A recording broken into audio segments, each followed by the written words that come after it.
Right now the world faces a terrifying crisis. The fuel rods and the spent core at Fukushima Unit 4 are 100 feet in the air. It's hard to comprehend, but the General Electric design, which was the design used at Fukushima, set up the fuel storage pool to be 100 feet in the air.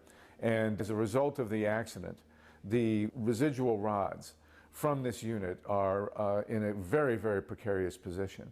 Now, we know that the earthquake did tremendous damage to Fukushima Units 1, 2, 3, and 4. Thankfully, Units 5 and 6 were higher up and were not as badly harmed. We have had explosions at Units 1, 2, and 3, and the cores from Units 1, 2, and 3 are in the ground somewhere. We don't know exactly where they are. The utility company, TEPCO, and the Japanese government have been pouring water onto the site, hoping to keep these cores cool. Unfortunately, we have had steam emissions at the site, which indicates there's still at least some heat coming from one or more of these cores. The problem right now is Unit 4. Just prior to the earthquake, Tokyo Electric Power Company removed the core from Unit 4 to do routine maintenance and refueling. And they put that very, very hot core into the fuel pool 100 feet in the air. When the earthquake came, it significantly damaged the building at Unit 4. It may have damaged the fuel pool. It may have damaged some of the fuel. And for the last year and a half, since March 11th, 2011, this fuel core with some 1,300 or more fuel rods in it, it weighs 400 tons, and it contains as much radiation as would be necessary to deliver 13,000 times as much radioactive fallout as was released at Hiroshima. Now, the problem is that this core, these fuel rods, have to come to the ground somehow. They can't stay up there. It's almost a miracle that they've been cooled as long as they have to sustain the cooling system in a damaged building to a pool 100 feet in the air has been quite a feat. It can't continue forever. The other problem is that the earthquake situation at Fukushima continues to be volatile. We have had numerous aftershocks, and it's only a matter of time before a large enough earthquake comes through at Fukushima to crumble the rest of Building 4 and knock these fuel rods to the ground. The building is damaged and it's sinking because so much water has been poured onto the Fukushima site to try and keep the other cores cool, and because of the nature of the aquifer, there's actually a natural kind of river that is flowing through the Fukushima site now, carrying radioactive materials into the Pacific Ocean. This has weakened the substructure, the ground on which Unit 4 and the other buildings at Fukushima are resting, and the building at Unit 4 is actually tilting and sinking into the ground. In addition, there's a common spent fuel pool 50 meters from Unit 4, which contains more than 6,000 fuel rods. Overall, there are 11,000 fuel rods at the Fukushima site. We have to understand about these rods, by the way, they're the most lethal substance human beings have ever created. If a rod had been in this room when we started this interview, we'd be all dead by now. It is incredibly toxic stuff. In addition to that, the fuel rods are clad in zirconium alloy, Zirconium alloy will spontaneously ignite if it's exposed to air. That's why it has to be kept underwater at all times. Zirconium is actually the element that was used in those old flash cubes that used to burn so bright and so quickly when you took a photograph in the old days. So this zirconium alloy is incredibly dangerous. And as I say, it needs to be kept cool 100% underwater, or it will ignite, and it burns very hot and could in fact cause the fuel rods to catch fire. The health risks of this kind of accident are almost incomprehensible.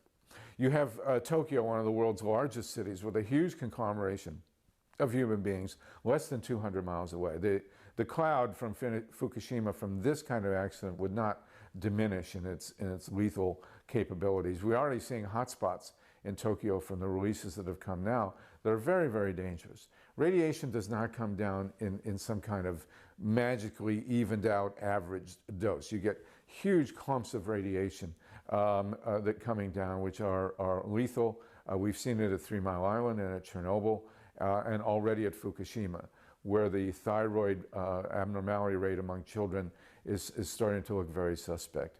So this cloud, depending on the winds, would eventually, one way or another, make its way to Tokyo. Wind does eventually go in 360 degrees. Generally, the winds, unfortunately for the United States, blow straight out into the Pacific, but that means they carry all the way across the Pacific Ocean. A cloud the size that could be released from a major accident with this fuel pool at Fukushima 4 would come to California within less than a week. The entire West Coast, from Alaska, Washington, Oregon down to California, and certainly into Mexico. It would be a lethal cloud.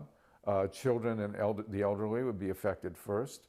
It would go all the way across the United States. It would contaminate our food, our milk, our water, and recircle the globe a number of times. The initial cloud from Chernobyl was very clearly detected going across the United States within 10 days and came back again within the month. And so we would see the permanent contamination very quickly of the northern hemisphere. And you have to understand, a cloud 13, 15,000 times as potent as the one that was released at Hiroshima is a lethal dose to many millions of people.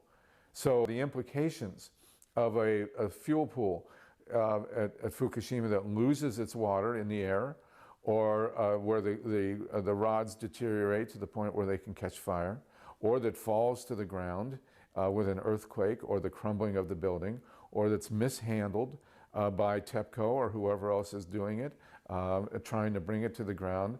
These are all situations that can result in a radiation release that would impact many, many millions of people, not just in Japan, not just in the United States, but all over the world. The removal of these fuel rods is probably going to put the world in the most precarious position that it's been since the time that the U.S. and USSR were, facing each other down at Cuba and elsewhere with nuclear missiles. The amounts of radiation we're talking about here are lethal on a global scale. So what we're looking at now with the potential drop down of this fuel core, these 1,300 plus 400 tons of fuel rods in the suspended fuel pool at Unit 4, is a catastrophic accident.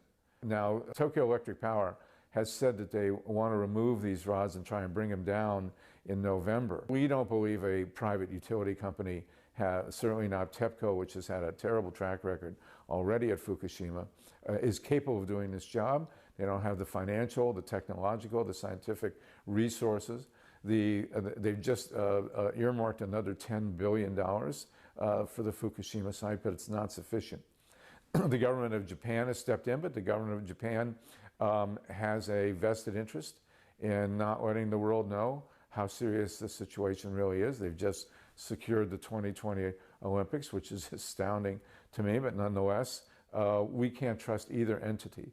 We are petitioning at nukefree.org a request that the United Nations and the American government step in, and that all the world's scientific, engineering, and economic resources be focused on bringing these rods down to the ground. It's hard to comprehend that such a specific, pinpointed situation could have such a potentially huge effect on the entire human race, but that's the situation now at Fukushima.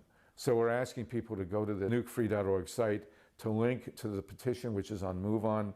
We've already had some 50,000 people sign it, and another parallel petition, another 25,000 signatures at Roots Action. We will present these petitions to the United Nations sometime in October or early November.